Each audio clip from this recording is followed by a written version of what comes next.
Hello everyone, আমার রান্নাঘরে আপনাদের স্বাগতম। আজকে আমি ভাপা ডিম আলু সেদ্ধ দিয়ে মজাদার একটা টক রান্না করে দেখাবো, বা টমেটোর খাট্টা বলতে পারেন। এর জন্য আমার লাগবে দুইটা ডিম। ডিম দুটা আমি এই যে ভেঙে নিলাম। ভেঙে নিয়ে এখন এটাকে লবণ দিয়ে ভালোভাবে ফেটিয়ে নিতে হবে। এই যে ভালোভাবে ফেটিয়ে নিলাম, কোনো লামস থাকবে না। এখন দিয়ে দিলাম সামান্য পরিমাণ কালো গোলমরিচের গুঁড়া, দিয়ে আবার ভালোভাবে ফেটিয়ে নিতে হবে। আমি একটা চওড়া বাটি নিয়ে নিয়েছি, এখানে আমি ডিমটা ঢেলে এখন ভাপে সেদ্ধ বসাবো। আমি হাঁড়িতে একটা সরা নিয়ে তার উপরে বাটিটা দিয়ে ঢেকে দিলাম। আপনারা যে কোনো স্ট্যান্ড নিতে পারবেন, আমার হাতের সামনে ছিল না তাই আমি সরাটা দিয়ে নিলাম। এই যে দেখেন ভাপানো হয়ে গেছে, এটা 5-6 মিনিটে হয়ে যায়। আমি খুব পাতলা করে দিয়েছি। এই যে এখন কেটে নিচ্ছি। এই দেখেন আমি এই যে এরকম চারকোনা করে কেটে নিলাম। এখন আমি দুটা আলু সেদ্ধ করে যে খোসাটা ফেলে দিয়েছি, এখন এটাকে গ্রেটার দিয়ে গ্রেট করে নিব। গ্রেটার দিয়ে গ্রেট করে নিলে কোনো রকম লামস থাকে না, দানা দানা থাকে না, এই যে ম্যাশ হয়ে যায় ভালোভাবে। এই যে আলুটাকে আমি ম্যাশ করে নিলাম। এই এখন আমি হাফ কেজি এই যে টমেটো কুচি করে নিয়েছি। এখানে ম্যাশ পটেটো আছে ম্যাশ করা, এখানে সামান্য হলুদ গুঁড়া, সামান্য মরিচ গুঁড়া, এখানে দুটো পেঁয়াজ কুচি, 7-8টা কাঁচামরিচ আস্ত, আর লবণ আছে। এই যে এখানে আমি ডিম এরকম করে কেটে নিয়েছি, ভাপানো ডিম,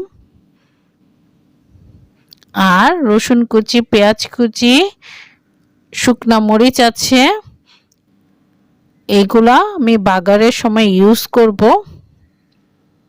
এই তো এই সমস্ত উপকরণ দিয়ে খুবই মজাদার, খুবই টেস্টি, টক ঝাল মিষ্টি একটা টমেটোর টক। এই যে আমি ফ্রাই প্যানে টমেটো কুচি দিয়ে এখানে কাঁচামরিচ 3টা ভেঙে দিলাম, আর 2-3টা আস্ত দিয়ে দিলাম।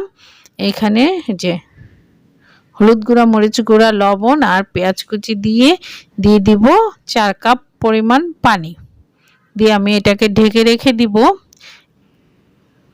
একেবারে সেদ্ধ হয়ে। এই যে টমেটো গলে গেছে, আমি মাঝখানে একবার নেড়ে খোসাগুলো ফেলে দিয়েছিলাম। এখন দিয়ে দিব এই যে ম্যাশ করা পটেটো, আলু। এখন এটাকে ভালোভাবে মিশিয়ে নিতে হবে। মিশে যায় এগুলা, কোনো সমস্যা নেই, গরমে আলু সেদ্ধ দিলেই মিশে যাবে, আলু ভর্তা যেটাকে আমরা বলি।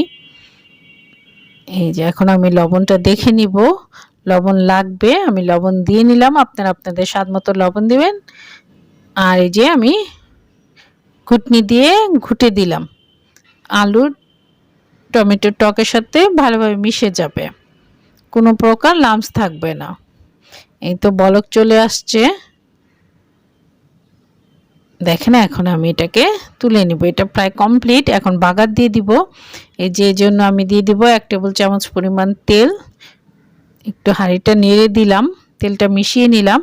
এখন দিয়ে দিব এই যে শুকনো মরিচ। শুকনো মরিচ দিয়ে একটু নেড়ে চেড়ে দিব।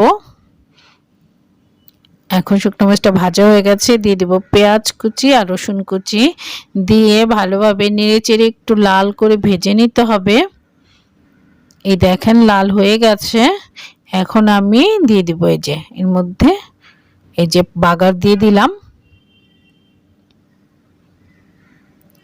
এখন আমার বাগার কমপ্লিট হয়ে গেছে। এখন আস্ত কাঁচামরিচ দিয়ে এটাকে একটু ঢেকে রেখে দিব কিছুক্ষণের জন্য। এই তো এখন আমি দিয়ে দিব সামান্য পরিমাণ চিনি, খুবই সামান্য পরিমাণ, টকের ব্যালেন্সটা আসার জন্য। এই যে এখন নেড়ে চেড়ে আরো কিছুক্ষণ একটু জাল দিব। তো এখন একটু নেড়ে চেড়ে দিয়ে দিব এই যে ভাপানো ডিম।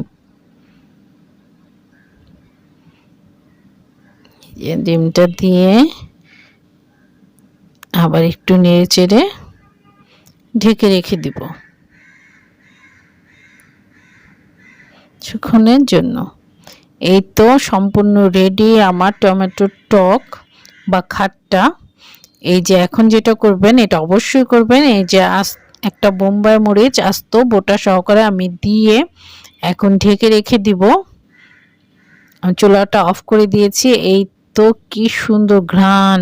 এখানে আমি 3 রকম মরিচ দিয়ে রান্না করেছি, আপনারা অবশ্যই করবেন, আপনারা করে দেখবেন, খেয়ে দেখবেন, খুবই অসাধারণ মজাদার এই রেসিপিটি। এই যে আমি বেড়ে দেখাচ্ছি, এটা দেখতে যত সুন্দর হয়েছে এটা খেতেও খুবই মজা, খুবই টেস্টি এবং একটু সময় নিয়ে করতে হয়। এটা অবশ্যই ঝটপট না, এটা একটু যত সময় নিয়ে করবেন এটা খেতে ততই মজা হবে।